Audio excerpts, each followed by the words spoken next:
नमस्कार दोस्तों, आईपीएल 2025 के चौथे मुकाबले में एलएसजी के खिलाफ आशुतोष शर्मा का आया तूफान, जिसके आगे एलएसजी के गेंदबाज हो गए पूरी तरह से परेशान।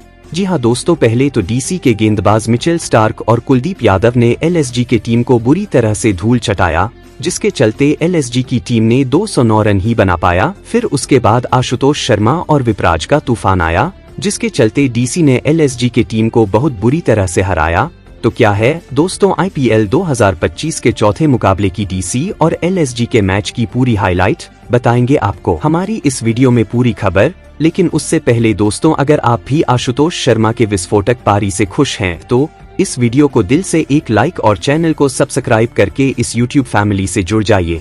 जैसा कि दोस्तों आप लोग जानते हैं कि आज डीसी और एलएसजी के बीच आईपीएल 2025 का चौथा मुकाबला खेला गया, जहां पर डीसी ने टॉस जीतकर पहले गेंदबाजी करने का फैसला किया, जिससे एलएसजी के ओपनर बल्लेबाज मिचेल मार्श और एडम मार्करम मैदान में पारी की शुरुआत करने आते हैं। और ये दोनों ओपनर बल्लेबाज पारी को संभालकर अच्छी शुरुआत करते हैं और मैदान में आते ही दोनों बल्लेबाज खतरनाक तरीके से बल्लेबाजी करना शुरू कर देते हैं। एक तरफ से मिचेल मार्श चौके छक्के लगा रहे थे और तूफानी पारी खेल रहे थे, तो वही दूसरी तरफ एडम मार्करम पारी को संभालकर खेल रहे थे कि तभी 15 रनों के निजी स्कोर पर एडम मार्करम विपराज निगम का शिकार हो जाते हैं और कैच आउट होकर पवेलियन लौट जाते हैं। इस तरह से एलएसजी की टीम को 46 रनों के स्कोर पर पहला झटका लग जाता है।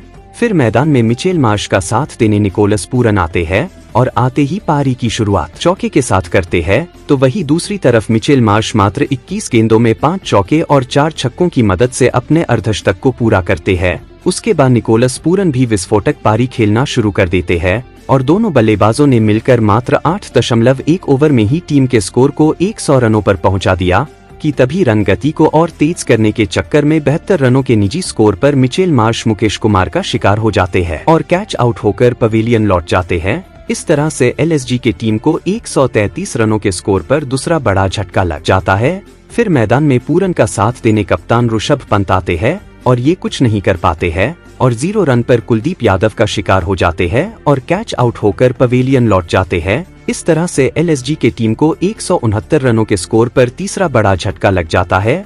फिर मैदान में पूरन का साथ देने डेविड मिलर आते हैं कि तभी दूसरी तरफ पूरन रन गति को तेज करने के चक्कर में 75 रनों के निजी स्कोर पूरन स्टार्क का शिकार हो जाते हैं और बोल्ड होकर पवेलियन लौट जाते हैं। इस तरह से एलएसजी की टीम को 169 रनों के स्कोर पर चौथा बड़ा झटका लग जाता है।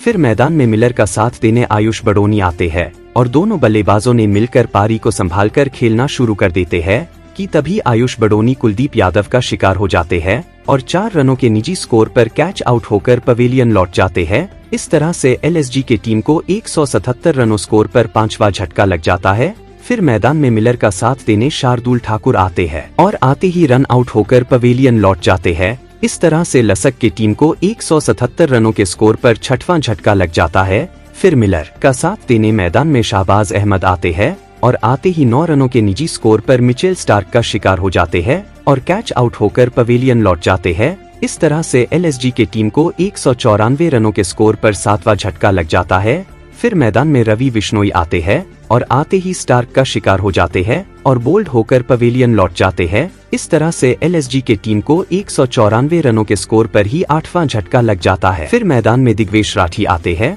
इस तरह से एलएसजी की टीम 20 ओवरों में 8 विकेट के नुकसान पर मात्र 209 रन ही बना पाई और अब डीसी को जीत के लिए 210 रनों की जरूरत होगी।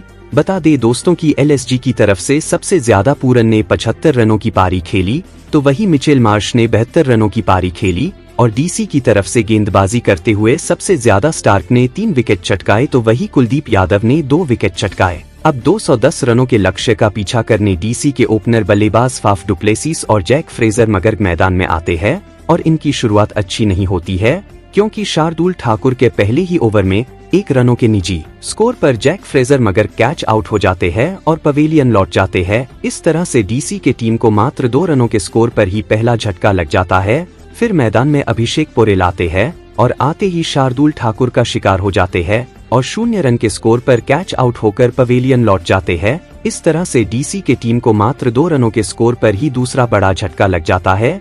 फिर मैदान में समीर रिजवी आते हैं और ये भी कुछ नहीं कर पाते हैं और मात्र 4 रनों के निजी स्कोर सिद्धार्थ का शिकार हो जाते हैं और कैच आउट होकर पवेलियन लौट जाते हैं। इस तरह से डीसी के टीम को मात्र 7 रनों के स्कोर पर तीसरा बड़ा झटका लग जाता है। फिर मैदान में कप्तान अक्षर पटेल आते हैं और फाफ डुप्लेसिस के साथ मिलकर पारी को संभालकर खेलना शुरू कर देते हैं। पहले तो ये दोनों बल्लेबाज टीम के स्कोर को 50 रनों पर पहुंचती है कि तभी रन गति को और तेज करने के चक्कर में अक्षर पटेल 22 रनों के निजी स्कोर पर दिग्वेश राठी का शिकार हो जाते हैं और कैच आउट होकर पवेलियन लौट जाते हैं। इस तरह से डीसी के टीम को 50 रनों के स्कोर पर चौथा बड़ा झटका लग जाता है। फिर मैदान में ट्रिस्टन स्टब्स आते हैं और फाफ डुप्लेसिस के साथ मिलकर पारी को संभालकर खेलना शुरू कर देते हैं कि तभी 29 रनों के निजी स्कोर पर फाफ डुप्लेसिस रवि बिश्नोई का शिकार हो जाते हैं और कैच आउट होकर पवेलियन लौट जाते हैं। इस तरह से डीसी के टीम को 65 रनों के स्कोर पर 5वां बड़ा झटका लग जाता है। फिर मैदान में आशुतोष शर्मा आते हैं